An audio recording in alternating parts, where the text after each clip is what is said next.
L'île de Tiboulin. Dantès, étourdi, presque suffoqué, eut cependant la présence d'esprit de retenir son haleine, et, comme sa main droite, ainsi que nous l'avons dit, préparé qu'il était à toutes les chances, tenait son couteau tout ouvert, il éventra rapidement le sac, sortit le bras, puis la tête. Mais alors, malgré ses mouvements pour soulever le boulet, il continua de se sentir entraîné. Alors, il se cambra, cherchant la corde qui liait ses jambes, et, par un effort suprême, il la trancha, précisément au moment où il suffoquait. Alors, donnant un vigoureux coup de pied, il remonta libre à la surface de la mer, tandis que le boulet entraînait dans ses profondeurs inconnues le tissu grossier, qui avait failli devenir son linceul. Dantès ne prit que le temps de respirer, et replongea une seconde fois, car la première précaution qu'il devait prendre était d'éviter les regards. Lorsqu'il reparut pour la seconde fois, il était déjà à 50 pas au moins du lieu de sa chute. Il vit au-dessus de sa tête un ciel noir et tempétueux, à la surface duquel le vent balayait quelques nuages rapides, découvrant parfois un petit coin d'azur rehaussé d'une étoile. Devant lui s'étendait la plaine sombre et mugissante, dont les vagues commençaient à bouillonner comme à l'approche d'une tempête, tandis que derrière lui, plus noir que la mer, plus noir que le ciel, montait, comme un fantôme menaçant, le géant de granit, dont la pointe sombre semblait un bras étendu pour ressaisir sa proie. Sur la roche la plus haute était un falot éclairant deux ombres. Il lui sembla que ces deux ombres se penchaient sur la mer avec inquiétude. En effet, ces étranges fossoyeurs devaient avoir entendu le cri qu'il avait jeté en traversant l'espace. Dantès plongea de nouveau et fit un trajet assez long entre deux eaux. Cette manœuvre lui était jadis familière, et il attirait d'ordinaire autour de lui, dans l'anse du pharaon, de nombreux admirateurs, lesquels l'avaient proclamé bien souvent le plus habile nageur de Marseille. Lorsqu'il revint à la surface de la mer, le falot avait disparu. Il fallait s'orienter. De toutes les îles qui entourent le château d'If, Ratonneau et Pomègue sont les plus proches, mais Ratonneau et Pomègue sont habités. Il en est ainsi de la petite île de Dôme. L'île la plus sûre était donc celle de Tiboulin ou de Lemaire. Les îles de Tiboulin et de Lemaire sont à 1 lieue du château d'If. Dantès ne résolut pas moins de gagner une de ces deux îles. Mais comment trouver ces îles au milieu de la nuit, qui s'épaississait à chaque instant autour de lui? En ce moment, il vit briller comme une étoile le phare de Planier. En se dirigeant droit sur ce phare, il laissait l'île de Tiboulin un peu à gauche. En appuyant un peu à gauche, il devait donc rencontrer cette île sur son chemin. Mais nous l'avons dit, il y avait 1 lieue au moins du château d'If à cette île. Souvent, dans la prison, Faria répétait au jeune homme, en le voyant abattu et paresseux: « Dantès, ne vous laissez pas aller à cet amollissement, vous vous noierez, si vous essayez de vous enfuir et que vos forces n'aient pas été entretenues. » Sous l'onde lourde et amère, cette parole était venue teinter aux oreilles de Dantès. Il avait eu hâte de remonter alors et de fendre les lames pour voir si, effectivement, il n'avait pas perdu de ses forces. Il vit avec joie que son inaction forcée ne lui avait rien ôté de sa puissance et de son agilité, et sentit qu'il était toujours maître de l'élément où, tout enfant, il s'était joué. D'ailleurs, la peur, cette rapide persécutrice, doublait la vigueur de Dantès. Il écoutait, penché sur la cime des flots, si aucune rumeur n'arrivait jusqu'à lui. Chaque fois qu'il s'élevait à l'extrémité d'une vague, son rapide regard embrassait l'horizon visible et essayait de plonger dans l'épaisse obscurité. Chaque flot un peu plus élevé que les autres flots lui semblait une barque à sa poursuite, et alors il redoublait d'efforts, qu'il éloignait sans doute, mais dont la répétition devait promptement user ses forces. Il nageait cependant, et déjà le château terrible s'était un peu fondu dans la vapeur nocturne. Il ne le distinguait pas, mais il le sentait toujours. 1 heure s'écoula, pendant laquelle Dantès, exalté par le sentiment de la liberté qui avait envahi toute sa personne, continua de fendre les flots dans la direction qu'il s'était faite. « Voyons, se disait-il, voilà bientôt 1 heure que je nage, mais comme le vent m'est contraire, j'ai dû perdre 1/4 de ma rapidité. Cependant, à moins que je ne me sois trompé de ligne, je ne dois pas être loin de Tiboulin maintenant. » Mais je m'étais trompé. Un frisson passa par tout le corps du nageur. Il essaya de faire un instant la planche pour se reposer, mais la mer devenait de plus en plus forte, et il comprit bientôt que ce moyen de soulagement, sur lequel il avait compté, était impossible. « Eh bien, dit-il, soit j'irai jusqu'au bout, jusqu'à ce que mes bras se lassent, jusqu'à ce que les crampes envahissent mon corps, et alors je coulerai à fond. » Et il se mit à nager avec la force et l'impulsion du désespoir. Tout à coup, il lui sembla que le ciel, déjà si obscur, s'assombrissait encore, qu'un nuage épais, lourd, compact, s'abaissait vers lui. En même temps, il sentit une violente douleur au genou. L'imagination, avec son incalculable vitesse, lui dit alors que c'était le choc d'une balle et qu'il allait immédiatement entendre l'explosion du coup de fusil. Mais l'explosion ne retentit pas. Dantès allongea la main et sentit une résistance. Il retira son autre jambe à lui et toucha la terre. Il vit alors quel était l'objet qu'il avait pris pour un nuage. À 20 pas de lui s'élevait une masse de rochers bizarres. On prendrait pour un foyer immense, pétrifié au moment de sa plus ardente combustion. C'était l'île de Tiboulin. Dantès se releva, fit quelques pas en avant et s'étendit en remerciant Dieu sur ces pointes de granit, qui lui semblèrent à cette heure plus douces que ne lui avait jamais paru le lit le plus doux. Puis, malgré le vent, malgré la tempête, malgré la pluie, qui commençait à tomber, brisé de fatigue qu'il était, il s'endormit de ce délicieux sommeil de l'homme, chez lequel le corps s'engourdit, mais dont l'âme veille, avec la conscience d'un bonheur inespéré. Au bout d'une heure, Edmond se réveilla sous le grondement d'un immense coup de tonnerre. La tempête était déchaînée dans l'espace et battait l'air de son vol éclatant. De temps en temps, un éclair descendait du ciel comme un serpent de feu, éclairant les flots et les nuages qui roulaient au-devant les uns des autres comme les vagues d'un immense chaos. Dantès, avec son coup d'œil de marin, ne s'était pas trompé. Il avait abordé à la première des deux îles, qui est effectivement celle de Tiboulin. Et il la savait nue, découverte et n'offrant pas le moindre asile. Mais quand la tempête serait calmée, il se remettrait à la mer et gagnerait à la nage l'île Lemaire, aussi aride, mais plus large et par conséquent plus hospitalière. Une roche, qui surplombait, offrit un abri momentané à Dantès. Il s'y réfugia, et presque au même instant, la tempête éclata dans toute sa fureur. Edmond sentait trembler la roche, sous laquelle il s'abritait, les vagues, se brisant contre la base de la gigantesque pyramide, rejaillissaient jusqu'à lui. Tout en sûreté qu'il était au milieu de ce bruit profond, au milieu de ces éblouissements fulgurants. Pris d'une espèce de vertige, il lui semblait que l'île tremblait sous lui. Et, d'un moment à l'autre, allait, comme un vaisseau à l'ancre, briser son câble. Il l'entraînait au milieu de l'immense tourbillon. Il se rappela alors que depuis 24 heures il n'avait pas mangé. Il avait faim, il avait soif. Dantès étendit les mains et la tête, et but l'eau de la tempête dans le creux d'un rocher. Comme il se relevait, un éclair qui semblait ouvrir le ciel jusqu'au pied du trône éblouissant de Dieu illumina l'espace. À la lueur de cet éclair, entre l'île Lemaire et le cap Croisille, à un quart de lieue de lui, Dantès vit apparaître comme un spectre glissant du haut d'une vague dans un abîme, un petit bâtiment pêcheur, emporté à la fois par l'orage et par le flot. Une seconde après, à la cime d'une autre vague, le fantôme reparut, s'approchant avec une effroyable rapidité. Dantès voulut crier, chercha quelques lambeaux de linge à agiter en l'air pour leur faire voir qu'ils se perdaient. Mais ils le voyaient bien eux-mêmes. À la lueur d'un autre éclair, le jeune homme vit 4 hommes cramponnés aux mâts et aux étais. Un 5e se tenait à la barre du gouvernail brisé. Ces hommes qu'il voyait le virent aussi sans doute, car des cris désespérés, emportés par la rafale sifflante, arrivèrent à son oreille. Au-dessus du mât, tordu comme un roseau, claquait en l'air, à coups précipités. Une voile en lambeaux.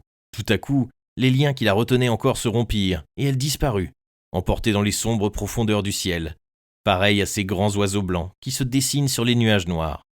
En même temps, un craquement effrayant se fit entendre, des cris d'agonie arrivèrent jusqu'à Dantès. Cramponné comme un sphinx à son rocher, d'où il plongeait sur l'abîme, un nouvel éclair lui montra le petit bâtiment brisé, et parmi les débris des têtes aux visages désespérés, des bras étendus vers le ciel. Puis tout rentra dans la nuit. Le terrible spectacle avait eu la durée de l'éclair. Dantès se précipita sur la pente glissante des rochers, au risque de rouler lui-même dans la mer. Il regarda, il écouta, mais il n'entendit et ne vit plus rien, plus de cris, plus d'efforts humains. La tempête seule, cette grande chose de Dieu, continuait de rugir avec les vents et d'écumer avec les flots. Peu à peu, le vent s'abattit. Le ciel roula vers l'occident de gros nuages gris, et pour ainsi dire déteints par l'orage. L'azur reparut, avec les étoiles plus scintillantes que jamais. Bientôt, vers l'est, une longue bande rougeâtre dessina à l'horizon des ondulations d'un bleu noir. Les flots bondirent, une subite lueur courut sur leurs cimes et changea leurs cimes écumeuses en crinières d'or. C'était le jour. Dantès resta immobile et muet devant ce grand spectacle, comme s'il le voyait pour la première fois. En effet, depuis le temps qu'il était au château d'If, il l'avait oublié. Il se retourna vers la forteresse, interrogeant à la fois d'un long regard circulaire la terre et la mer. Le sombre bâtiment sortait du sein des vagues, avec cette imposante majesté des choses immobiles, qui semblent à la fois surveiller et commander. Il pouvait être 5 heures du matin. La mer continuait de se calmer. Dans 2 ou 3 heures, se dit Edmond, le porte-clés va rentrer dans ma chambre, trouvera le cadavre de mon pauvre ami, le reconnaîtra, me cherchera vainement et donnera l'alarme. Alors on trouvera le trou, la galerie. On interrogera ces hommes qui m'ont lancé à la mer et qui ont dû entendre le cri que j'ai poussé. Aussitôt, des barques remplies de soldats armés courront après le malheureux fugitif, qu'on sait bien ne pas être loin. Le canon avertira toute la côte qu'il ne faut point donner asile à un homme qu'on rencontrera errant, nu et affamé. Les espions et les alguazils de Marseille seront avertis et battront la côte, tandis que le gouverneur du château d'If fera battre la mer. Alors, traqué sur l'eau, cerné sur la terre, que deviendrai-je ? J'ai faim, j'ai froid. J'ai lâché jusqu'au couteau sauveur qui me gênait pour nager. Je suis à la merci du premier paysan qui voudra gagner 20 francs en me livrant. Je n'ai plus ni force, ni idée, ni résolution. Oh mon Dieu, voyez si j'ai assez souffert, et si vous pouvez faire pour moi plus que je ne puis faire moi-même.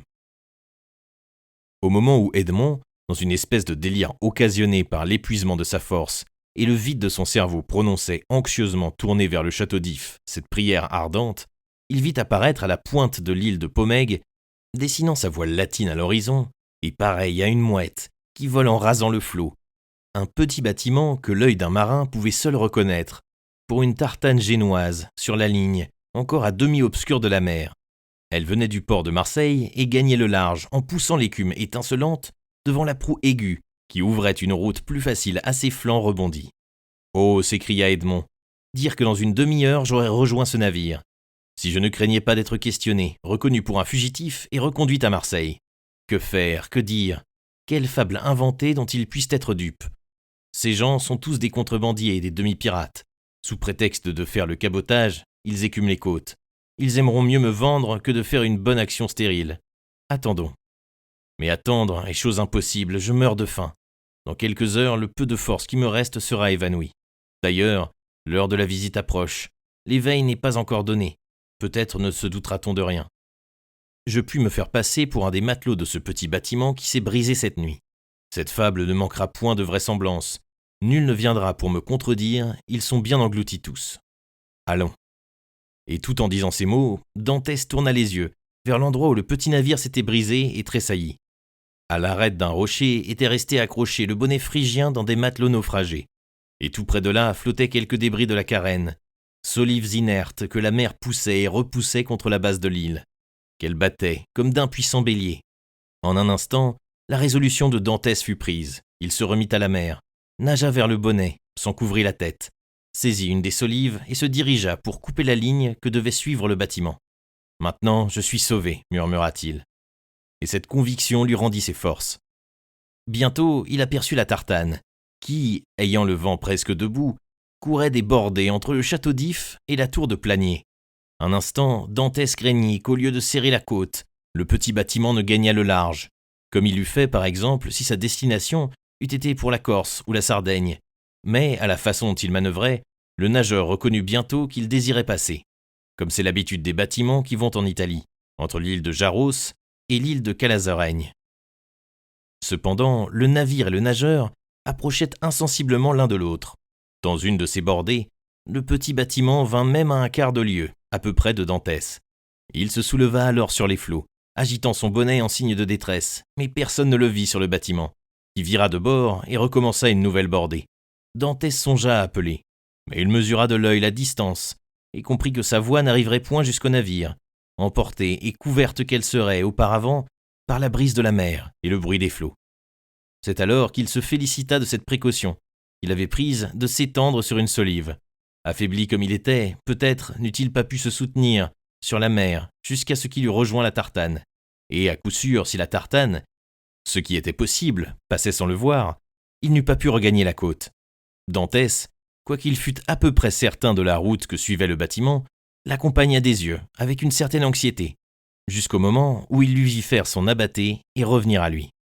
Alors, il s'avança à sa rencontre, mais avant qu'ils se fussent joints, le bâtiment commença à virer de bord. Aussitôt, Dantès, par un effort suprême, se leva presque debout sur l'eau, agitant son bonnet et jetant un de ces cris lamentables comme en poussent les marins en détresse, et qui semble la plainte de quelque génie de la mer. Cette fois, on le vit et on l'entendit. La tartane interrompit sa manœuvre et tourna le cap de son côté. En même temps, il vit qu'on se préparait à mettre une chaloupe à la mer. Un instant après, la chaloupe, montée par 2 hommes, se dirigea de son côté, battant la mer de son double aviron. Dantès, alors, laissa glisser la solive dont il pensait n'avoir plus besoin et nagea vigoureusement pour épargner la moitié du chemin à ceux qui venaient à lui. Cependant, le nageur avait compté sur des forces presque absentes. Ce fut alors qu'il sentit de quelle utilité lui avait été ce morceau de bois qui flottait déjà, inerte, à 100 pas de lui. Ses bras commençaient à se roidir, ses jambes avaient perdu leur flexibilité, ses mouvements devenaient durs et saccadés, sa poitrine était haletante. Il poussa un grand cri. Les 2 rameurs redoublèrent d'énergie et l'un d'eux lui cria en italien « Courage !» Le mot lui arriva, au moment où une vague, qu'il n'avait plus la force de surmonter, passait au-dessus de sa tête et le couvrait d'écume. Il reparut, battant la mer de ses mouvements inégaux et désespérés, d'un homme qui se noie, poussa un 3e cri, et se sentit enfoncé dans la mer, comme s'il eût eu encore au pied le boulet mortel. L'eau passa par-dessus sa tête, et à travers l'eau, il vit le ciel livide avec ses taches noires. Un violent effort le ramena à la surface de la mer. Il lui sembla alors qu'on le saisissait par les cheveux, puis il ne vit plus rien, il n'entendit plus rien, il était évanoui. Lorsqu'il rouvrit les yeux, Dantès se retrouva sur le pont de la Tartane, qui continuait son chemin. Son premier regard fut pour voir quelle direction elle suivait. On continuait de s'éloigner du château d'If. Dantès était tellement épuisé que l'exclamation de joie qu'il fit fut prise pour un soupir de douleur.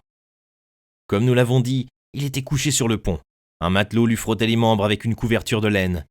Un autre, qu'il reconnut pour celui qui lui avait crié « Courage !», lui introduisit l'orifice d'une gourde dans la bouche. Un 3e, vieux marin, qui était à la fois le pilote et le patron, le regardait avec le sentiment de pitié égoïste qu'éprouvent en général les hommes pour un malheur auquel ils ont échappé la veille et qui peut les atteindre le lendemain.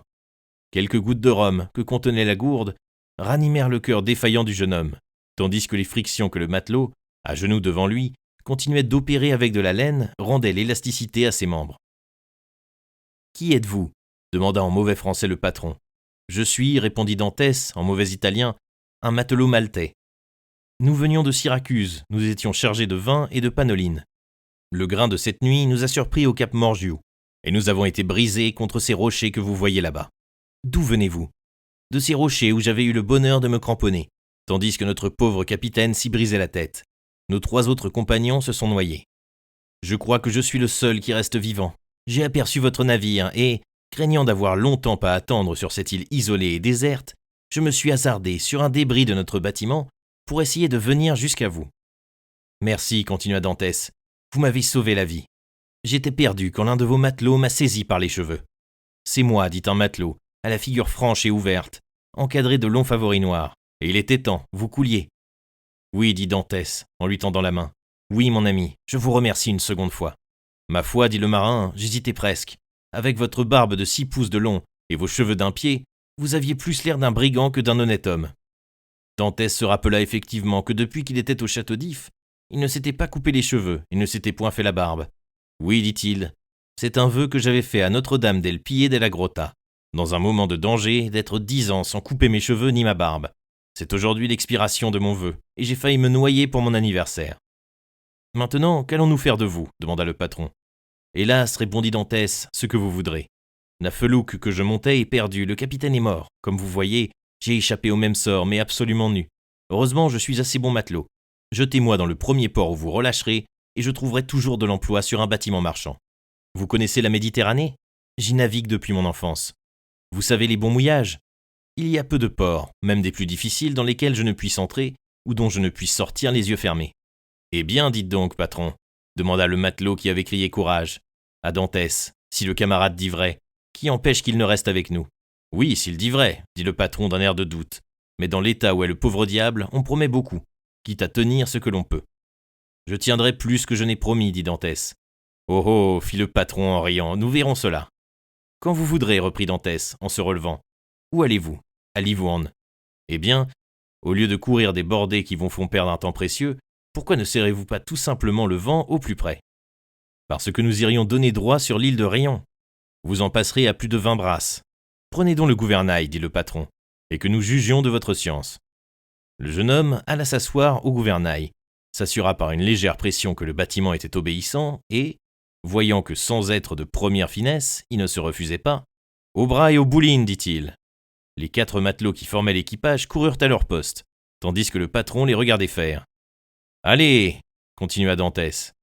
Les matelots obéirent avec assez de précision. « Et maintenant, amarrez bien. » Cet ordre fut exécuté comme les 2 premiers, et le petit bâtiment, au lieu de continuer de courir des bordées, commença de s'avancer vers l'île de Rion, près de laquelle il passa, comme l'avait prédit Dantès, en la laissant par tribord à une vingtaine de brasses. « Bravo !» dit le patron. « Bravo !» répétèrent les matelots. Et tous regardaient, émerveillés, cet homme dont le regard avait retrouvé une intelligence, et le corps, une vigueur qu'on était loin de soupçonner en lui. « Vous voyez, dit Dantès en quittant la barre, que je pourrais vous être de quelque utilité. Pendant la traversée du moins. Si vous ne voulez pas de moi à Livourne, eh bien, vous me laisserez là. Et, sur mes premiers mois de solde, je vous rembourserai ma nourriture jusque-là et les habits que vous allez me prêter. »« C'est bien, dit le patron. Nous pourrons nous arranger si vous êtes raisonnable. Un homme vaut un homme, dit Dantès. Ce que vous donnez aux camarades, vous me le donnerez, et tout sera dit. »« Ce n'est pas juste, dit le matelot qui avait tiré Dantès de la mer, car vous en savez plus que nous. De quoi diable te mêles-tu ? Cela te regarde-t-il, Jacopo ? Dit le patron. Chacun est libre de s'engager pour la somme qui lui convient. C'est juste, dit Jacopo. C'était une simple observation que je faisais. Eh bien, tu ferais mieux encore de prêter à ce brave garçon qui est tout nu un pantalon et une vareuse, si toutefois tu en as de rechange. Non, dit Jacopo, mais j'ai une chemise et un pantalon. C'est tout ce qu'il me faut, dit Dantès. Merci, mon ami. Jacopo se laissa glisser par l'écoutille et remonta un instant après avec les 2 vêtements, que Dantès revêtit avec un indicible bonheur. Maintenant, vous faut-il autre chose ? Demanda le patron. Un morceau de pain et une seconde gorgée de cet excellent rhum dont j'ai déjà goûté, car il y a bien longtemps que je n'ai rien pris. En effet, il y avait 40 heures à peu près. On apporta à Dantès un morceau de pain, et Jacopo lui présenta la gourde. « La barre à bâbord !» cria le capitaine, en se retournant vers le timonier. Dantès jeta un coup d'œil du même côté, en portant la gourde à sa bouche, mais la gourde resta à moitié chemin. « Tiens, demanda le patron, que se passe-t-il donc au château d'If ?» En effet, un petit nuage blanc, nuage qui avait attiré l'attention de Dantès, venait d'apparaître, couronnant les créneaux du bastion sud du château d'If. Une seconde après, le bruit d'une explosion lointaine vint mourir à bord de la tartane. Les matelots levèrent la tête, en se regardant les uns les autres. « Que veut dire cela ?» demanda le patron. « Il se sera sauvé quelques prisonniers cette nuit, dit Dantès, et l'on tire le canon d'alarme. » Le patron jeta un regard sur le jeune homme qui, en disant ces paroles, avait porté la gourde à sa bouche. Mais il le vit savourer la liqueur qu'elle contenait avec tant de calme et de satisfaction que, s'il eut un soupçon quelconque, ce soupçon ne fit que traverser son esprit et mourut aussitôt. « Voilà du rhum qui est diablement fort, fit Dantès, essuyant avec la manche de sa chemise son front ruisselant de sueur. En tout cas, murmura le patron en le regardant, si c'est lui, tant mieux, car j'ai fait là l'acquisition d'un fier homme. Sous le prétexte qu'il était fatigué, Dantès demanda alors à s'asseoir au gouvernail. Le timonier, enchanté d'être relayé dans ses fonctions, consulta de l'œil le patron, qui lui fit de la tête signe qu'il pouvait remettre la barre à son nouveau compagnon. Dantès, ainsi placé, put rester les yeux fixés du côté de Marseille. « Quel quantième du mois tenons-nous » demanda Dantès à Jacopo, qui était venu s'asseoir auprès de lui, en perdant de vue le château d'If. « Le 28 février, répondit celui-ci. « De quelle année » demanda encore Dantès. « Comment, de quelle année ? Vous demandez de quelle année ?»« Oui, reprit le jeune homme, je vous demande de quelle année. »« Vous avez oublié l'année où nous sommes ? Que voulez-vous ? J'ai eu si grand peur cette nuit, dit en riant Dantès, que j'ai failli perdre l'esprit, si bien que ma mémoire en est demeurée toute troublée. Je vous demande donc, le 28 février, de quelle année nous sommes ? De l'année 1829, dit Jacopo. Il y avait 14 ans, jour pour jour, que Dantès avait été arrêté. Il était entré à 19 ans au château d'If, il en sortait à 33 ans. Un douloureux sourire passa sur ses lèvres. Il se demanda ce qu'était devenu Mercédès pendant ce temps, où elle avait dû le croire mort.